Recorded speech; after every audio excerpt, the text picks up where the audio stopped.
இன்னைக்கு கேஃபின் டெக்னாலஜிஸ்ல வந்திருக்கக்கூடிய செய்தி என்னன்னா, ஜெனரல் அட்லாண்டிக் பிஇ இந்நிறுவனத்தில் நிலுவையில் உள்ள மொத்த பங்குகளில் தோராயமாக 6% பங்குகளை பிளாக் டீல்கள் மூலம் விற்க வாய்ப்புள்ளதாக சிஎன்பிசி டிவி 18 வட்டாரங்கள் தெரிவித்துள்ளது. அடுத்ததாக ஆஸ்ட்ராலிருந்து வந்திருக்கக்கூடிய செய்தி என்னன்னா, ஆஸ்ட்ரல் நிறுவனம் அல் அஜீஸ் பிளாஸ்டிக்கில் 100% பங்குகளை கையகப்படுத்துவதை முடித்துள்ளது. அடுத்ததாக நசாரா டெக்னாலஜிஸிலிருந்து வந்திருக்கக்கூடிய செய்தி என்னன்னா, மும்பையில் உள்ள தேசிய நிறுவன சட்ட தீர்ப்பாயம், அதாவது NCLT-இல் ஸ்மாஷ் என்டர்டெயின்மெண்ட்டை கையகப்படுத்துவதற்கான நிறுவன தீர்மான திட்டத்தை அங்கீகரித்துள்ளது.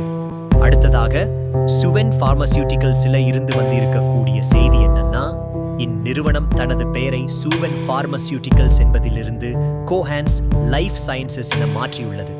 அடுத்ததாக மஹிந்திரா அண்ட் மஹிந்திராவில் இருந்து வந்திருக்கக்கூடிய செய்தி என்னன்னா, இந்நிறுவனத்தின் உற்பத்தி 20.3% அதிகரித்து ஏப்ரல் 2025 இல் 85,925 யூனிட்களை எட்டியது.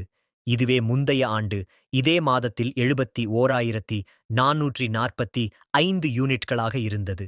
ஏப்ரல் மாதத்திற்கான விற்பனையும் 17.7% அதிகரித்து மொத்தம் 80,789 யூனிட்களாகவும், ஏற்றுமதி 82% அதிகரித்து கடந்த ஆண்டு இதே மாதத்துடன் ஒப்பிடும்போது 3,381 யூனிட்களாகவும் அதிகரித்துள்ளது.